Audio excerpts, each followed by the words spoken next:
Skipper, welcome to the show. Thank you, Dante. Glad to be here. Well, just jumping right in, you are obviously an incredible talent. There are many, I guess, decades of your work that go back. I mean, if I could just mention a few, Hampton Halls, Hampton Halls, Hugh Mascala, Hugh Mascala, Azar Lawrence, yeah. Alphonse Mouzon, and the list goes on and on and on. So the question, Skipper, for those of us that are not familiar with you, where did you get your start? Well, I got my start right here in L.A. Los Angeles, okay. Yeah, in Los Angeles. Is this in the 60s or something, or? It's in the 50s. 50s, okay. I graduated from high school in 58. Okay. And in 57, we had a band. I started playing bass about 55. Mm-hmm. And we had a little band with Roy Ayers, vibraphone player. It was called the Roy Ayers Latin Jazz Quintet. We went to high school together. Right. So we had a little band, and that started it out. So you work with Roy Ayers. That was kind of like one of the first things that you did as a... That was our first professional gig. Okay. Gotcha. We worked around L.A., did all the parties and all that kind of stuff, you know.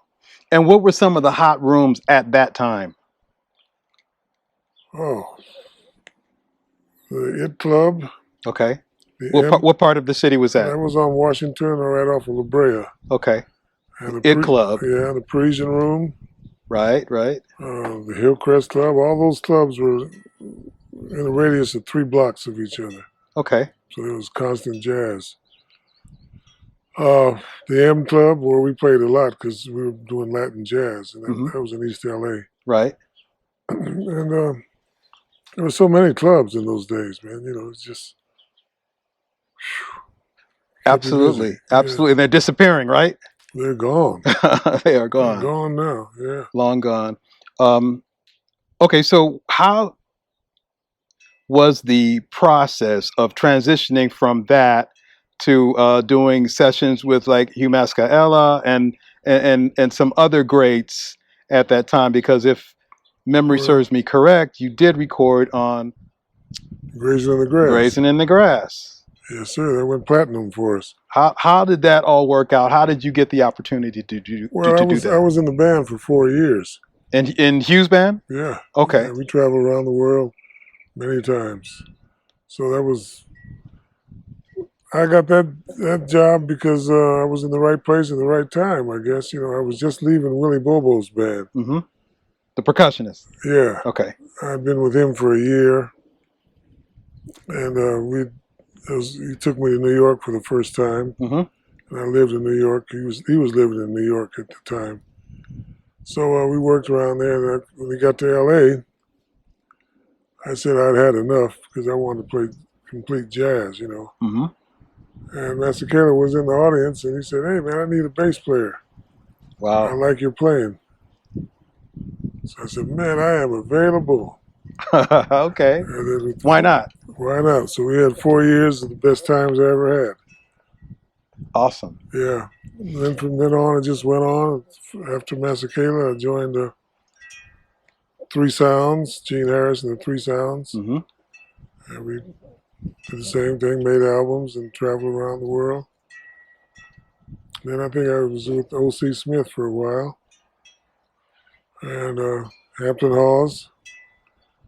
We went to Europe, did albums there with him. I had a question about the period when you're with Hampton Halls. Now, a lot of people can search this out, but there was one period where you guys were doing a show, and this is sort of in reference to, you know, being sort of speaking your language on the acoustic bass, the upright bass. Amplification has come a long way. Oh, yeah. At that time, I don't know what people used for pickups, but I have seen clips of you with a microphone sort of taped under your that's what we had. Under the fingerboard. Yep, that's what we had. Is that the way it was done? That's the way it was done. That's all we had. Okay. That's all we had. Okay. We didn't have amplifiers and stuff or Okay. pickups. Okay. And of course, you know, people would always mic and still mic the instrument. But Yeah. you did. So were you doing that and miking the instrument? Well, that's the way I was miking it. Okay, but there wasn't one like on the bridge. It was just No, under it was a the fingerboard. microphone under the in a paper Sort of taped underneath. Yeah, and a towel, and we just put it up there on the bridge. Okay, but it worked. I mean, it worked the best it could. You know, it worked though. Yeah, that's all we had. So we had to make it work. You know. Okay. Absolutely. What inspires you today? Well, like what players out there today inspire you? Of everybody that you've worked with, and you know, people that circles you've run in. Oh, just the energy of the music keeps me going. Okay. You know, and I have my hero bass players. You know, like Stanley Clark and Cecil McBee and Ron Carter and you know, Niels Pedersen, guys like that. Yeah, yeah. The greats. They keep me going, yeah. Some of the greats. Yeah. Absolutely. What are you working on these days? Well, we just finished 3 CDs. Okay. Here's one of them here. This was on a Wide Hive label. It's called Daggerboard. Daggerboard? Daggerboard. Okay. And it's with strings. Okay. Skipper with strings, and so that's awesome. That should be out in March. And I did one on my own label. Showers of Blessings. We did that in February. And that's doing pretty well. So Daggerboard and Shower of Blessings are some of the 2 latest projects. Yeah, we have another one coming out any day now. 3 more sounds. Okay. 3 more sounds play Ray Charles. Oh, nice. So that should be sort of a tribute to Ray. Yes. Awesome. That should be here. I'm waiting on I'm looking in the post office now to see the mailbox to see if the CDs are here. They should be here any day. There you go. Yeah. Get him distributed, huh? Yes, sir. You can go on that mad trip again. You are again just a legendary player, and there's so much respect for what you've done and what you are still doing. But as an independent artist, you know, what are some of the challenges that you deal with as an independent artist versus, you know, someone that may be you know, with the capital? Well, being an independent artist, especially with your own record company, you got to do everything. And that's not easy because you want to take your time to practice, but you got to do everything. I mean, so it's a job. So that's what I have challenges with mostly. And getting distribution. Okay. You know, and getting sales and stuff like that. What is the most difficult part about that, though, in particular, of all the things? In other words, getting distribution. Okay. Getting a good distribution, and don't worry about getting ripped off and stuff. Okay, getting the product like to the people directly, or to a distributor in house. Sure. And they're honest, you know. Okay. So has streaming worked for you? Not really. Not really. You mean as far as things like Spotify and stuff? Exactly. No, Spotify, they'll stream your music, but you don't get any money. I've heard that a few times. You know, you may get I can attest to that. You know what I mean? I can attest to that. Sure. You may get 1/3 of a penny for each time it's played or something like that, you know. So no. Okay. So being an indie artist, being in control of your own distribution, and then perhaps even marketing it at your shows. Yeah, well, that's the easy part, you know, because you just do the gig and then say, "Here are my CDs; they're for sale." That's the only way you make a profit, really. Right, right. You know, some of the artists that you've worked with, some of the up and coming artists, and some of the artists that perhaps have gone too soon. And some people, or one particular person in particular that you and I both share with the late Zane Musa. What was it like when Zane was around? I know you guys did a few projects. I did a few projects with him. Tell me about your time when he was around. Well, Zane, he was pleasant to be around. You know, he was a very deep person. Mm-hmm. You know, now after what happened, I guess you can say he was troubled a little bit. Yes. But Obviously, yes, in some yeah, ways. but he was very deep. Mm-hmm. But he was always cool. He was good, you know, good to be around. He was positive, always positive. I agree. And, Definitely a positive energy. and he could play his butt off. You Oh know. my gosh. Yeah. Absolutely. We all Absolutely. miss him. Oh yes, we do. Mm-hmm. Truly an inspiration. Mm-hmm. How did you get connected with him and the things? I know you guys did some recording, did some shows. How did you initially get connected? Did you reach out to him, or how did it work? I don't remember. It was just, you know, just being on the circuit, and you Mm-hmm. know, you hear cats and you get their number and you exchange phone numbers and stuff, and if something comes up, you give them a call. You know? Okay. Yeah. Yeah, that's the way that works. Gotcha. So we're in this, or sort of coming out of this pandemic now. How has that affected you, Skipper? Has affected your business, your brand? You know, what have you done differently, and how have you continued to, persevere through it? Well, In other words, are you giving lessons, or have you given lessons, or anything like that? Or yeah, no, I haven't done any of that. I've just been trying to stay on the same path, and just fewer gigs. Okay. You know, and you got to survive it. Yeah. Because if you don't, I mean, you're gone. Only the strong survive, right? There you go. So you just got to do what you got to do. You know, I didn't do anything extra as far as teaching or anything like that. No. Mm-hmm. Okay. But it looks like we're going to make it. It would appear so. If it's not for this conflict we're having right now, a little bit of a conflict in Europe. And what do you think about that? That's a terrible thing. It's really a drag, man. I think eventually this is going to affect everybody. Mm-hmm. Have you ever been to Russia or Ukraine or? I've been to the airport. Okay, it's kind of passing through. Yeah, we were on our way to Armenia. Mm-hmm. I've been to the airport. Okay. How many times in an average year are you going to Europe or going abroad? I know you've done things in Asia and just many countries. Well, I used to go maybe 3 or 4 times a year.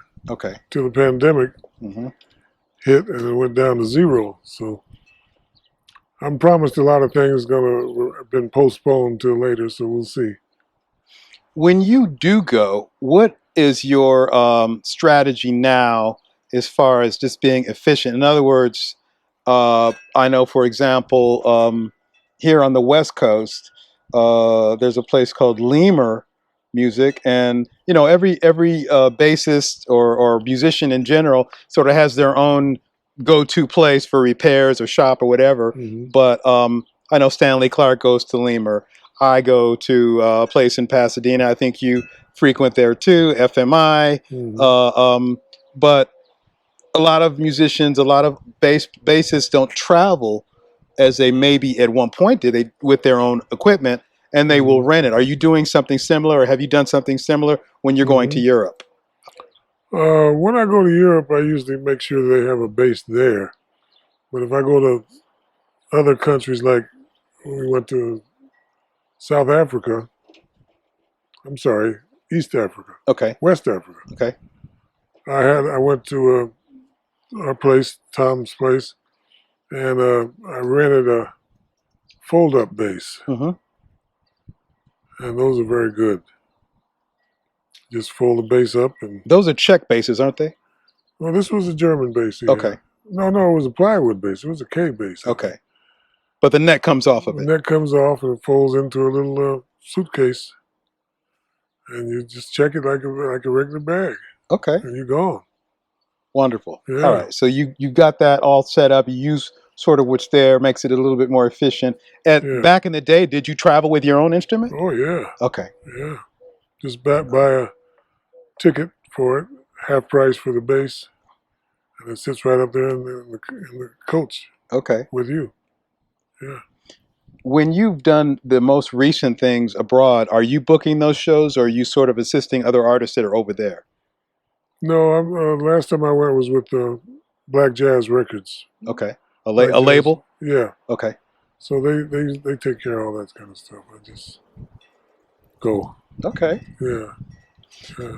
Of this generation of music, let's say even in the jazz idiom, there are a few players that are definitely of note. And what I would say to you is, what do you think of this new generation of jazz music? And in particular, what would you say about Kamasi Washington? Well, what do I think of the new generation of musicians? Um, Not too much. What I think of Kamasi? Hmm.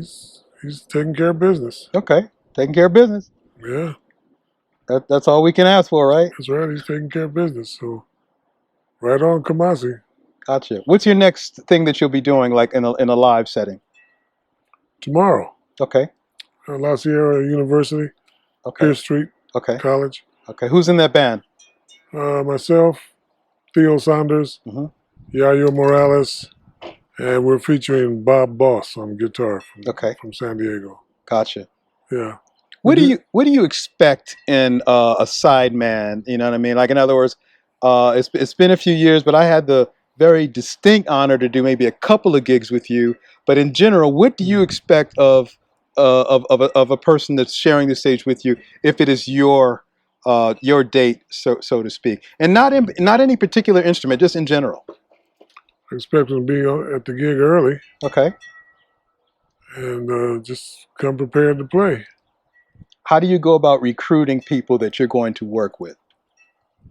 Well, I have a lot of old friends that I work with all the time, so I usually will call them first Okay. because I know they're reliable, I know they can play, and I know we're going to have fun. Have you ever used someone that you didn't know for whatever reason, maybe a last minute change? Hmm. And tell me about a time where that did not go well. A last minute thing, you had to have someone else that you didn't know. It's been a pretty long time ago. I can't even remember. Was that in the U.S. or was that around the world, or where would that have been? That would probably been in the U.S., but I Okay. can't remember. It's been I can't remember when we got somebody that didn't take care of business. Okay. I think we kind of narrowed that down to, you know what I mean? To who not to call next time, right? Yeah, or this time. Well, okay. So if you're on the stage and that happens, how do you deal with it? Well, you just got to deal with it the best you can. Try to Okay. help them as much as you can, Okay. and that's all you can do. Okay. Find out what his assets are, what his positives are, Hmm. and it's kind of lean towards that. Okay, that makes sense. I've done similar things in situations where, let's say I'm on bass and I'm playing with a drummer, maybe not my regular drummer of choice, and I realize, well, his Latin chops are perhaps not what I would want, but he can sort of lay down on more of a backbeat, more of a sort of a gospel-y kind of thing. So I'm just gonna stick to that. Hmm. Do you do similar things? Yeah, that's all you can do, and get on out of it as quick as you can. But no need to put giant steps up there for him to try to play. When you know he's not going to be able to handle it. Hmm. So Gotcha. just play towards his positives. Skipper, tell us, what advice would you give for an up and coming musician, somebody just starting out and want to get in the game? Tell him to keep practicing and keep practicing more and more and more, and remember his identity musically. And there's room out there for everybody, so just keep getting good at his instruments, so when his turn comes, he'll be ready. Well, there you have it. There you have it. Skipper, thank you so much for sharing your insight and your wonderful history with us here. We appreciate you. Thank you, Brother Dante. Thank you. All right.